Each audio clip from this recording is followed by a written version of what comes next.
Bienvenue dans l'essentiel du dessous des cartes. Aujourd'hui, on prend la direction de la Turquie et d'Istanbul.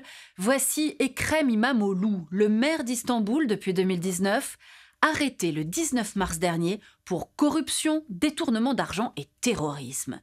Il est surtout le principal opposant de Recep Tayyip Erdoğan, celui qui dirige la Turquie depuis 2003.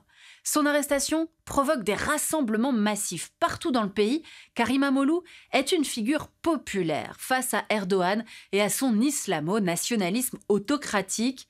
L'occasion pour nous d'essayer de comprendre l'évolution politique d'Erdoğan au fil des ans, mais aussi sa stratégie géopolitique. Sortons nos cartes. 1954, c'est la naissance d'Erdoğan à Istanbul, ici, à Kasım Paşa, quartier populaire de la ville. Le jeune Erdoğan se rêve alors joueur de foot. C'est pourtant en politique qu'il va faire carrière, avec pour mentor cet homme, Necmettin Erbakan, qui prône le retour aux valeurs traditionnelles de l'islam et de l'ancien empire ottoman. 1994, Erdoğan est maire d'Istanbul et il se lance dans un vaste plan de modernisation de la ville.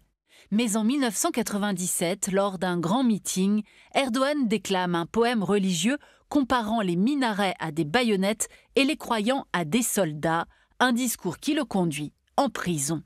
À sa sortie de prison, Erdoğan va donc jouer une autre carte que celle de l'islamisme conservateur.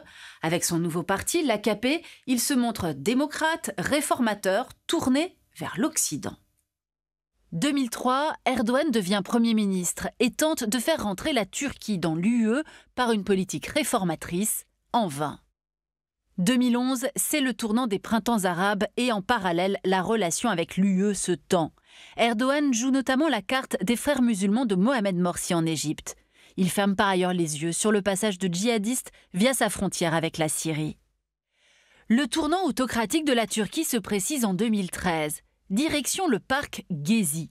Son occupation par ceux qui s'opposent alors à un projet immobilier devient vite une opposition plus générale à Erdoğan, lequel va réprimer violemment les manifestations. 2016, des militaires tentent un putsch contre Erdoğan. Conséquence, des dizaines de milliers d'arrestations. En parallèle de ce tournant politique, Erdoğan joue toutes les cartes géopolitiques. Exemple avec l'OTAN, dont la Turquie est membre depuis 1952.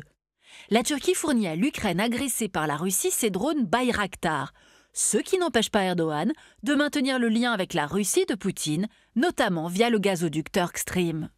Les deux hommes se regardent de part et d'autre de la mer Noire, dont Erdoğan contrôle les stratégiques détroits du Bosphore et des Dardanelles.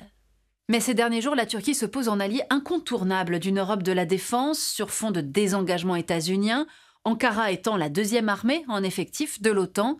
Ainsi, lors du sommet de Londres, le 2 mars dernier, la Turquie a dépêché son ministre des Affaires étrangères comme un front uni contre la Russie de Poutine au moment où la Turquie enferme plus que jamais ses opposants. Voilà l'essentiel du dessous des cartes, c'est fini pour aujourd'hui. À bientôt.